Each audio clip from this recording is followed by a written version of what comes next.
네, 안녕하세요. 사업팀장님께서 영화 상품권을 준비하셨는데 저는 잘 들으시며 허그를 해드리겠습니다. 네, 그 오후에 이렇게 참석해 주셔서 감사드리고 지금 말씀드릴 주제는 예지정비, 빅데이터 시대에 예지정비를 어떻게 할 것이냐 관심이 많은데 전반적으로 어떤 방법으로 할 것인지에 대해서 말씀을 드리고자 합니다. 제가 말씀드릴 내용은 첫 번째, 예지정비가 어떻게 되는 건지 어떤 상황인지에 대한 배경을 먼저 말씀을 드리고요. 그 다음에 그 예지정비를 하는 방법에 대해서 말씀드리겠습니다. 어떤 방법, 어떤 분석 흐름이 있는지 들으시면 아마 다 캐치하실 거라 생각이 듭니다. 그 다음에 각 방법에 대한 주요한 방법의 소개를 조금 더 드리고요.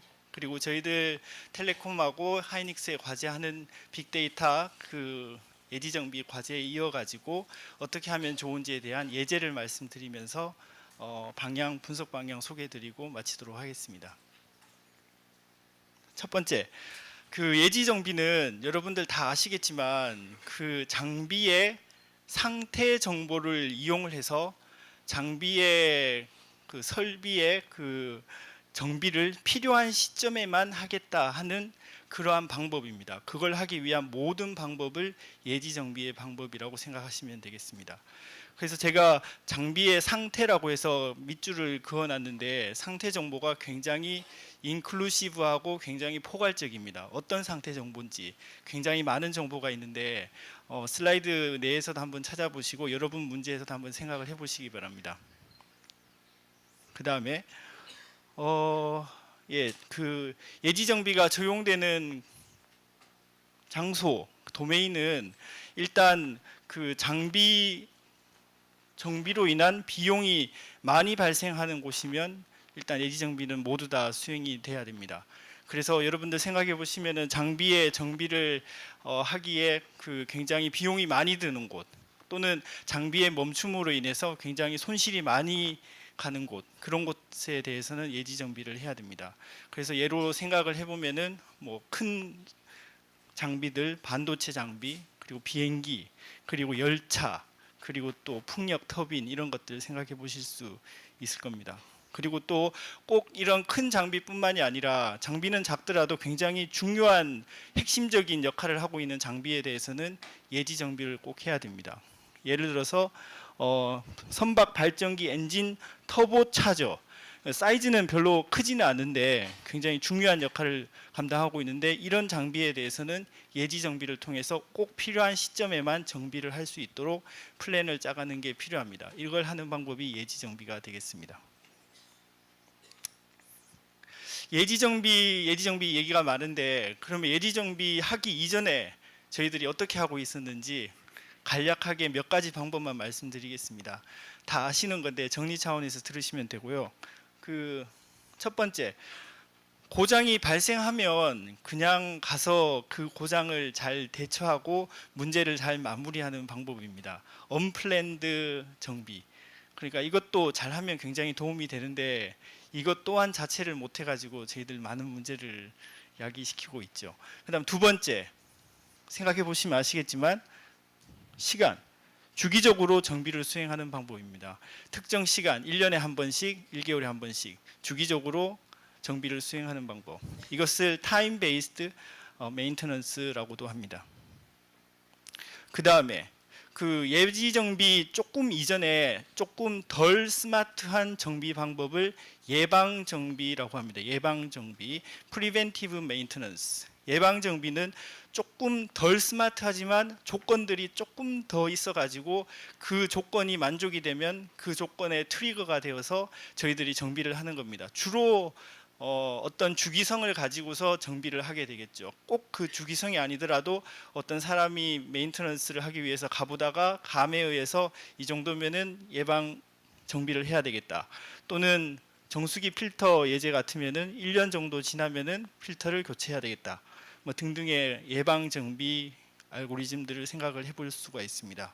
그런데 이런 예방 정비 알고리즘은 아주 단순하고 그리고 또 어떻게 보면은 상황에 따라서 달라지기 때문에 조금 더 스마트한 그 예방 정비 방법에 대한 필요성이 부각이 되고 있습니다. 그래서 예지 정비에 대한 방법이 더 부각이 되고 저희들이 예지 정비를 하기 위해서 많은 노력을 하고 있습니다.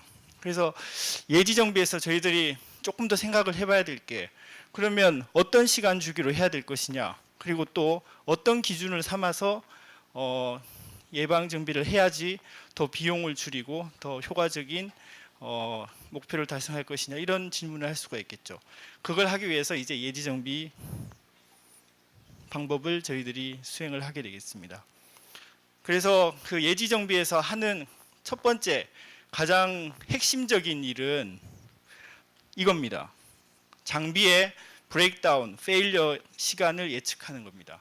장비의 브레이크다운 시간을 현재 시간 기준으로 해서 대략 3.5일 후에 몇 퍼센트의 확률로 다운이 될 것이다, 페일이 될 것이다 예측하는 방법이 가장 첫 번째 해야 되는 중요한 태스크입니다.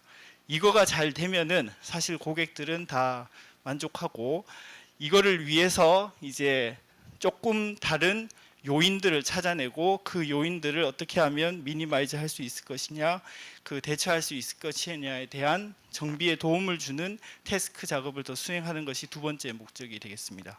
그래서 이런 작업을 하기 위해서 저희들이 예지 정비 방법들을 여러 가지 적용을 하고 있는데, 그 방법들이 대부분 다 상태 기반의 정비 방법을 수행하는 것입니다. 저희들이 받는 쏟아지는 데이터를 가지고서 그 데이터에 기반해서 상태를 모니터링을 하고, 지속적으로 주기적으로 모니터링을 하고, 그 모니터링 상태를 기반으로 해서 의사결정을 내려서 이제 정비를 해야 되겠다 하는 그 방법이 예지 정비, 프리딕티브 메인테넌스가 되겠습니다. 그러면 이걸 하기 위해서 그 몇 가지 또 현실적인 많은 질문들이 있을 수 있습니다. 그러면 그 모니터링 하는데 비용이 많이 드는데 그럼 어떤 걸 모니터링을 해야 되느냐, 그리고 또 모니터링 할 수 없는 좀 힘든 작업들이 있을 수 있겠죠. 어떤 사람의 개인정보라든지 그런 거는 어떻게 해야 되겠느냐, 뭐 이런 식의 질문이 있는데, 그거를 해결하기 위한 방법들이 분석적인 측면에서 몇 가지들이 나와 있습니다. 먼저 그 방법들을 소개시켜 드리기 전에 용어에 대해서 먼저 말씀드리겠습니다. 예지 정비를 하는 것은 첫 번째 목적이 지금 얼마나 더 작동할 것이냐, 잔존 수명이 어떻게 될 것이냐를 예측하는 방법인데, 그걸 위해서 용어들이 조금 약간 혼동되기 때문에 말씀드리겠습니다. 첫 번째, 그 가용성을 높이겠다 하는 그런 사람도 있습니다. 가용성, 이 가용성은 평균적으로 여러분들 다 아시겠지만 다운타임 대비 업다운 시간이 어느 퍼센트로 있는지, 그러니까 러닝이 얼마나 평균적으로 퍼센티지로 잘 되고 있는지를 말하는 게 가용성이 되겠습니다. 어떤 곳에서는 가용성을 높이는 게 목적이 될 수가 있습니다. 업다운 업 시간의 평균 퍼센트, 다운 업 토탈 시간 대비해서 평균 업 시간의 퍼센트가 되겠습니다. 그런데 대부분 그 프리딕티브 메인테넌스에서는 잔존 수명, 그러니까 remaining useful life, RUL을 예측하는 것을 목적으로 하고 있습니다. RUL을 잘 예측을 하면 결국 여기서 나오는 mean time to failure, 그러니까 오퍼레이션 되는 러닝 타임의 시간을 예측을 한다는 거기 때문에 결국 가용성 또한 증가되게끔 하는 목적을 달성할 수가 있습니다. 그래서 그 잔존 수명 시간을 저희들이 예측하는 모형을 만들어야 되는데, 그걸 하기 위해서 현실적으로 다음과 같은 큰 두 가지 흐름을 생각해 볼 수가 있습니다. 꼭 이런 흐름은 아닌데 대략적으로 이렇게 두 흐름으로 귀결이 됩니다. 첫 번째, 그 여러분들의 그 중요한 장비에 대한 헬스 체크를 할 장비를, 검사 체크 장비를 도입할 수 있느냐 없느냐. 즉 예를 들어서 어떤 문제의 경우에 대해서는 진동 측정기를 도입을 하면은 그게 바로 여러분 장비의 그 수명하고 직결되는 지수여서 측정하면은 바로 사용할 수 있다.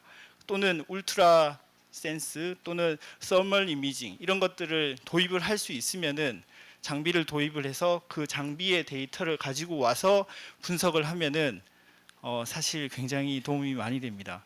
근데 많은 클라이언트와 문제 상황에서 장비를 도입하는 것을 힘들어하고 있는 장비 상황 내에서 하고 싶어 하죠. 그래서 대부분 이 방향으로 저희들이 접근을 하고 있습니다. 추가적인 장비 도입 없이 지금 있는 장비에서 나오는 데이터들을 모아가지고 예지정비, 잔존 수명 시간 예측 모형을 만들자. 그게 바로 모형 기반의 잔존 수명 예측 방법이 되겠습니다. 그래서 저희들도 이런 접근을 하고 있고 많은 방법들이 이 방향으로 흐르고 있습니다. 그래서 그 모형 기반의 잔존 수명 예측을 하는 방법이 다음과 같은 이제 실제적인 흐름으로 진행이 됩니다. 대부분의 예방 정비에 대한 연구 방향이 다음과 같은 흐름으로 되는데 서머리로 받아주시면 되겠습니다. 첫 번째, 기본적으로 다 통계 처리, 뭐 평균, 표준 편차부터 시작해서 통계 처리, 신호 처리, 데이터 마이닝, 기계 학습, 딥러닝, 빅데이터 처리, 여러 가지 빅데이터 오퍼레이션들을 통한 이런 작업들을 다 먼저 수행을 합니다. 조금 더 자세하게 더 말씀을 드리겠습니다만 이렇게 분석 작업을 여러 기술들을 도입을 해가지고 분석 작업을 하고 그리고 이게 핵심입니다. 핵심. 건강 헬스 지표 또는 건강 특징, 피처를 추출을 해내는 것과 동시에 그것을 이용해서 수명을 예측하는 모형을 같이 상호작용 서로 이용을 해서 구축을 하는 것이 핵심입니다. 이런 기술들을 이용을 해서 건강 지표들을 찾아내고 수명 모형, 예측 모형을 만들어내고 그 다음으로 잔존 수명을 예측하고 이것을 가지고서 피드백을 받아서 현장 데이터로 다시 업데이트 시켜서 루프를 계속 도는 방법을 계속 수행하시는 게 현실적인 방법입니다. 예로 말씀을 드리면 이거는 간단한 예인데 베어링 같은 것이 마모가 되면 작동이 잘 안 됩니다. 그래서 이것의 수명을 예측하고 싶습니다. 그래서 이제 예방 정비 그 수명 예측 문제로 돌아갔고 이런 장비는 사실 이 장비는 작은 장비여서 비싸지는 않은데 이 장비를 이용하면 속도를 조절하는 것에 따라서 얼마나 바이브레이션이 있는지를 모니터링할 수 있는 장비입니다. 속도를 증가시키면 떨리는 정도가 굉장히 많아지고 그래서 이런 데이터를 모니터링을 합니다. 첫 번째, 많은 상황에 대해서 시그널을 모니터링하고 게더링을 합니다. 그 다음에 말씀드린 스텝을 조금 더 예제로 말씀드리면 첫 번째, 특징 추출을 합니다. 특징 추출할 때 저희들 많이 배웠던 평균 표준 편차 다 기억하시죠? 그거부터 시작해서 FFT, 푸리에 트랜스포메이션, 그리고 웨이블리 패킷 디컴포지션, 웨이블릿 뭐 이런 것들 다 이용해서 시그널들을 변환시키고 그 분산화 작업을 해서 평균 표준 편차 등과 같은 여러 가지 뷰 포인트로 데이터를 다시 표현을 해냅니다. 이게 특징 추출의 후보들을 많이 찾아내는 작업이고 그 다음 작업으로 이 많은 특징의 후보들 가운데 중요한 것들을 찾아내는 작업을 보통 합니다. 잘 아시는 PCA 그리고 또 아이소맵, LLE 이런 여러 가지 비선형 선형적인 그 축약 방법들을 이용해서 중요한 것들을 한 번 더 걸러내고 그 다음에 잘 많이 알고 계시는 기계학습, 데이터 마이닝 등의 방법으로 SVM, 딥러닝, 뉴럴 네트워크, SVR 뭐 등등의 방법으로 모형 구축을 합니다. 그런 다음에 잔존 시간을 예측하고 새로운 데이터가 들어오면 이 작업을 순차적으로 한 번씩 더 수행을 해주고 그리고 실시간적으로 들어오는 데이터를 반영할 수 있으면 더 좋고 자 이렇게 예지 모형, 잔존 수명 예측 모형을 작업하시면 되겠습니다. 그 다음에 이게 전체적인 흐름이고 조금 더 세부적인 경우에 대해서 흐름을 더 말씀을 드리겠습니다.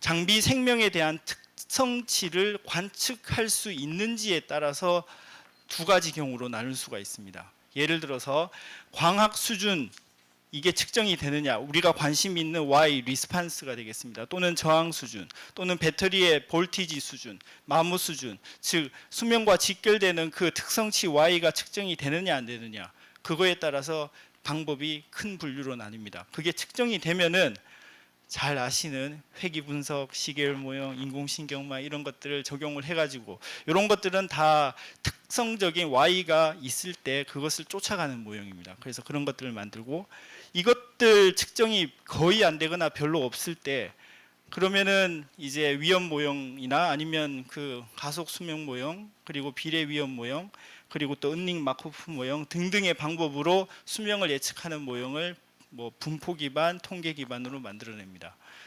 자, 조금 더 자세히 또 말씀을 드리겠습니다. 예제로.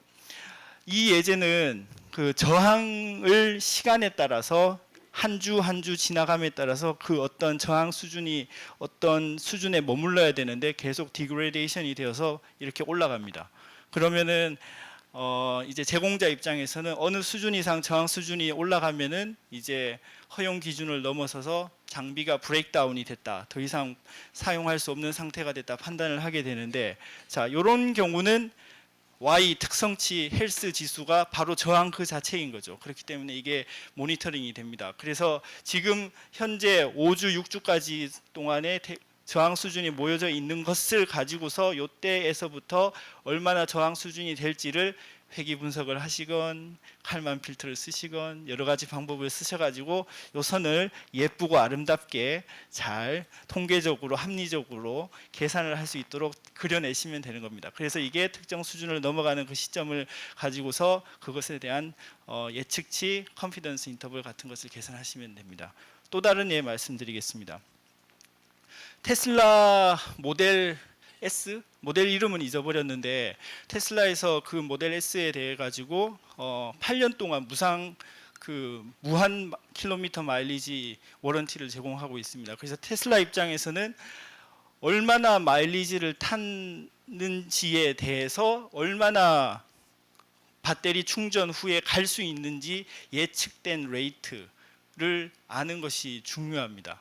그래서 저희들이 그 전기차를 풀리 충전을 하면은 그 순간에 예측된 그 게이지에 올라온 몇 킬로 지금 달릴 수 있다, 그것을 계속 리포팅을 받아가지고 몇 마일리지 달린 차들에 대해서 얼마나 예측 더 달릴 수 있는지를 그렸더니 다음과 같이 이렇게 되는 데이터를 모을 수가 있습니다. 이것들을 조금 세부적인 차종별로도 그려보고 전체 합쳐서도 그려보고, 이 Y축이 바로 배터리를 충분히 충전했을 때 얼마나 더 러닝할 수 있는지 킬로미터, 이거 자체가 특성치 헬스 지수가 되는 거죠.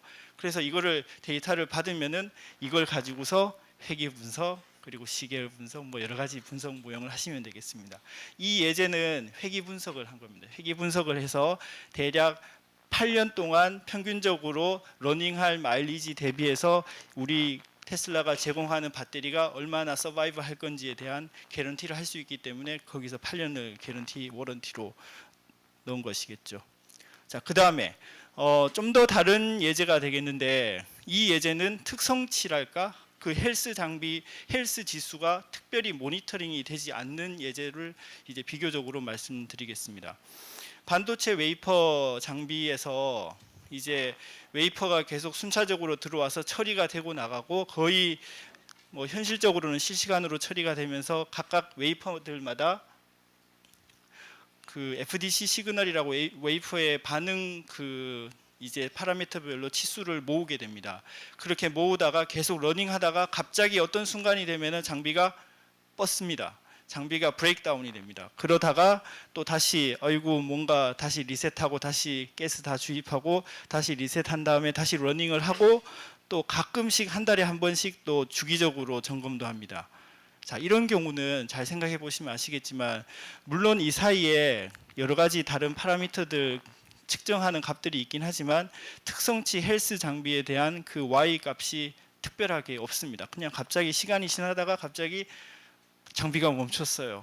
그 시간 체크해. 그래서 시간 체크하고 또 러닝하다가 2주 지났다가 장비가 멈췄어요. 체크하고. 그러니까 주기적으로 그런 그 라이프타임에 대한 메저먼트는 있지만 특성치 헬스 지수 Y에 대한 지수는 없는 상황이죠. 딱 없는 상황입니다. 이럴 때는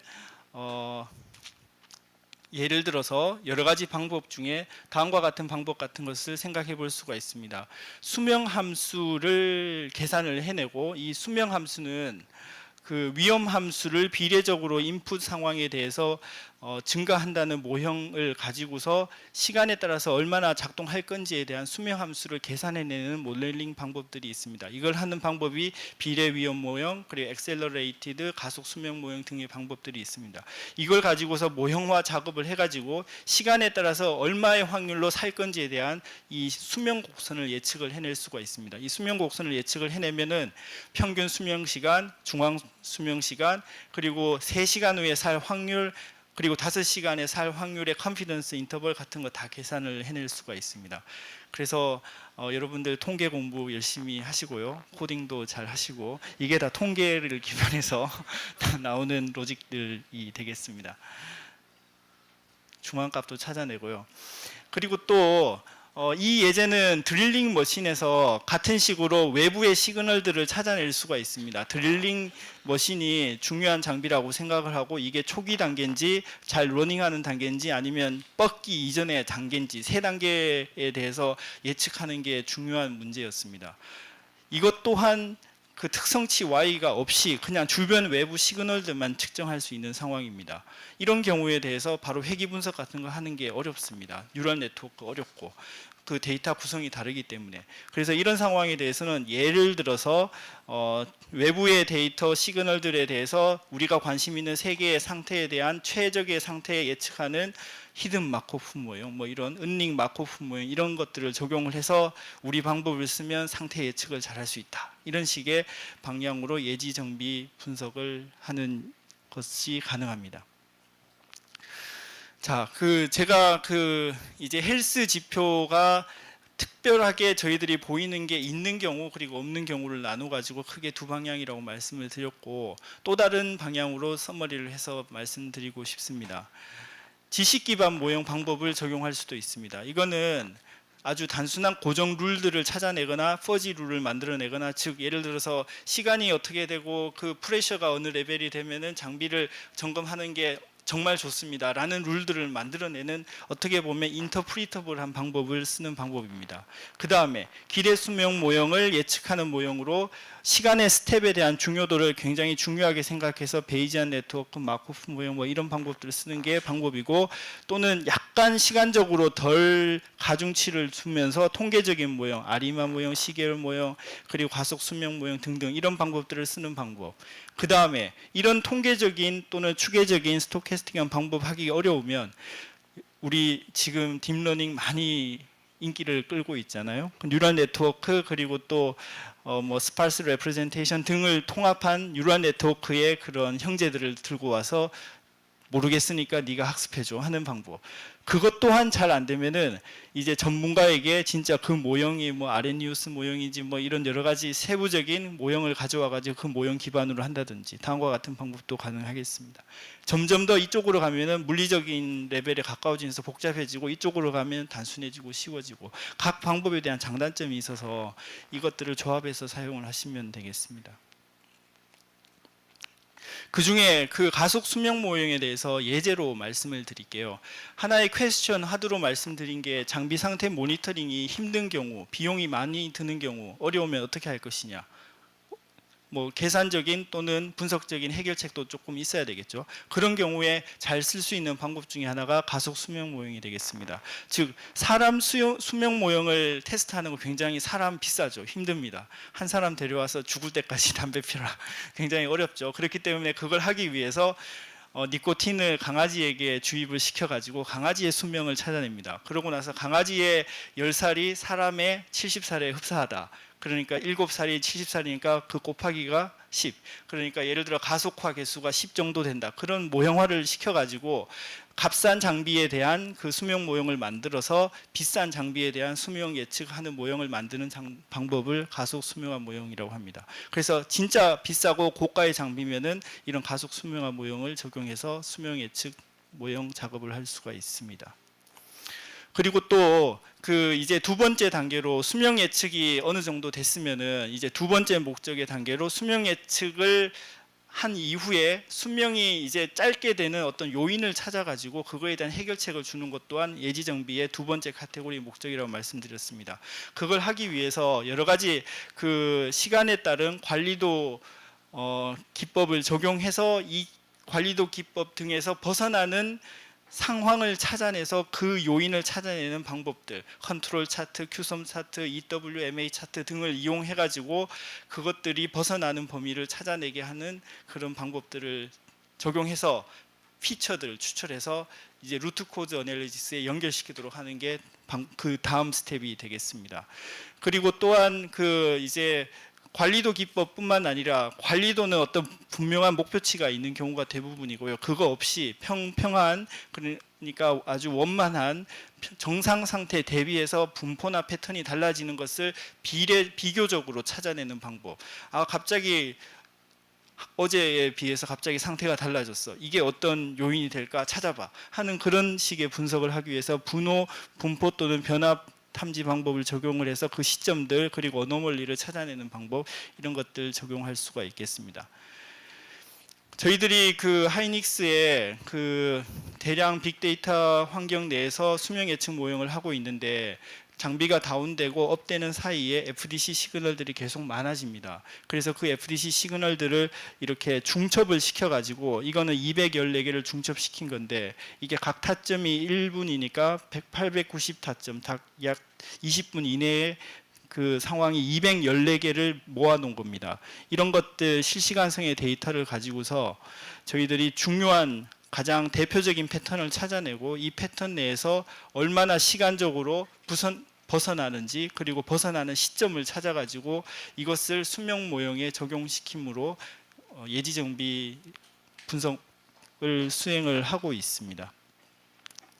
그리고 마지막으로 변수의 그 영향도를 찾아서 중요한 변수를 이제 찾아내서 이거를 보십시오라는 것까지 예지정비가 해주면 진짜 베스트입니다. 그걸 하기 위해서 여러 가지 방법이 있는데 기본적으로 대부분의 방법들이 그 변수에 대한 영향을 빼거나 그 변수를 없앤 상태에서의 상황과 그 변수가 있는 상황에서의 상황을 비교해서 그 변수의 영향도를 찾아내는 그 로직 작업을 해야 됩니다. 이걸 위해서 부트스트래핑, 라소, 랜덤 포레스트 또는 여러 가지 SVM 다른 모형들을 적용을 해가지고 유전 알고리즘을 쓰기도 하고 이런 것들을 조합을 해서 해야 됩니다. 이런 것들을 하기 위해서 많은 분석과 개발 환경을 잘 이해하고 계시면 여러분들이 굉장히 이펙티브 하시게 될 겁니다. 자, 그래서 그 전체적으로 예지정비의 그 상황, 방향, 그리고 분석하는 방법들 말씀을 드렸습니다. 그리고 빅데이터 환경, 사실 빅데이터 환경이면 실시간으로 쏟아지는 상황의 데이터를 처리를 할 수 있는 것이 필요한 거죠. 그거 이전의 데이터에서도 예지정비 잘 하는 것 또한 필요합니다. 빅데이터의 그 실시간성 데이터를 가지고서 좀 더 플러스 알파, 더 즉각적이고 실시간적인 예지 모형 만들 수 있는 방법까지 예제로 말씀을 드렸고요. 예, 들으시느라고 수고 많이 하셨습니다. 네, 이상으로 발표 마치도록 하겠습니다. 네, 교수님 감사합니다. 질문이 한 2개 정도 올라와 있는데요. 질문을 좀 보여주시겠어요? 그걸 보셔도 되는데. 네, 봤습니다. 네. 첫 번째, 다운 데이터가 없는 경우 헬스 지표를 어떻게 셋업하고 헬스 지표와 잔존 수명과의 관계성은 어떻게 추출하나요? 굉장히 그 어려운 상황인데요. 그 장비가 다운됐다는 그런 그 Y 값, 진짜 fail 났다는 정보가 없으면은, 그 정보가 없으면 그 실시간성의 상태 정보를 가지고서 작업을 해야 되고, 그리고 또 진짜 이 수준의 브레이크다운이 일어났다는 그 정보가 진짜 없으면은 도메인 담당자에게 물어서 어느 수준이면은 당신이 납득하지 못하겠느냐 해가지고 그 인터뷰나 상황에 맞도록 이 순간 수준이면은 브레이크다운이라는 정보를 가져와야지만이 분석 입장에서는 가능합니다. 그거 없이 하는 거는 그냥 그거 말고 그냥 상태만 트렌드하고 그 익스플로레이션 하는, 피팅하는 정도밖에 되지가 않습니다. 그 다음에 두 번째, 비슷한 건가요? 잔존 수명 예측에 대한 정확성은 어떻게 평가하나요? 이제 수명 모형을 만들었으면 이거에 대한 예측 정확도를 어떻게 판단할 것인가? 우선 기존 데이터가 있으면은 크로스 밸리데이션 다 알고 계시죠? 그것처럼 일부 데이터를 빼고 예측 모형 만들어서 그 데이터 뺀 것에 대한 그 상황에 대한 예측 시간이 맞는지 내부 크로스 밸리데이션 방법으로 예측력 검증하는 게 첫 번째. 그다음에 모형 빌딩이 다 끝났으면은 이제 워밍업 러닝 타임 피리어드 동안 예를 들어 한 달 또는 두 달 그 시간 동안의 데이터를 실제로 더 추가적으로 받아서 검증하는 실제 밸리데이션 작업 이렇게 스텝별로 나누어서 하시면 좋겠습니다. 질문이 그다음에 두 개가 갑자기 또 올라왔네요. 네. PDM 분야의 성공적인 딥러닝 레퍼런스가 있다면 소개 부탁드립니다. 사실 딥러닝이 굉장히 많은 인풋 사이즈 디멘전의 데이터를 처리하는 상황인데 지금 하이닉스의 상황에서는 여러 상황에서 이미지나 포토 이미지나 하는 것을 이용해서 적용하는 단계에 있습니다. 그래서 제가 아는 바로는 딥러닝으로 예지 정비가 되어 있는 아주 성공 케이스, 유스 케이스는 없는 상태고 딥러닝 이전에 그냥 예측 모형 만드는 마지막 단계 기억나시죠? SVM, SVR, 뉴럴 네트워크 다 쓸 수 있다고 하는 그 단계에 뉴럴 네트워크 여러 가지 하이브리드 형태를 적용한 것은 굉장히 많습니다. 그래서 아직 그 딥러닝으로 할 수 있는 여지는 있으나 실제로 해봐야 되는 그런 단계가 되겠습니다. 네. 하나만 더 말씀드리고 마지막으로 네, 네. 이렇게 하시죠. 어떤 걸 말씀드릴까요? 네, 실제 제조 현장에서 PDM 모델을 만들어서 적용한 예가 있나요? 있다면 설명해 주실 수 있나요? PDM 모형을 만들어서 적용한 예가 있느냐? 사실 그 여러 가지 분석을 통해서 실질적으로는 그 단순한 룰을 찾아내기를 원합니다. 왜냐하면 담당자들이 그거를 이해를 하고 그거에 대한 조치를 할 수 있어야 되기 때문에. 그래서 여러 가지 예는 오늘 말씀드렸던 그 터빈 예도 있고 그리고 또 자동차의 엔진 정비 관련된 예제도 있고 그런 식의 예제들은 있습니다. 근데 아직까지 그 현장에서 진짜 딥러닝이나 아니면 이제 기계학습 기반의 자기들이 알지 못하는 로직으로 돌아가는 것에 대한 거부감이 있는 것은 사실입니다. 그래서 그런 쪽에서의 결과를 이용을 해서 약간의 인터프리터블한 정도의 룰을 찾아내는 것을 굉장히 선호합니다. 그 예들은 자동차에 말씀드렸고 엔진 터빈에 말씀드렸고 실제적으로 이 기계 학습하고 그 인터프리터블한 것에 다 장단점이 있기 때문에 혼용해서 사용을 해야 되는 것을 말씀드리겠습니다. 네, 감사드립니다. 네, 감사합니다.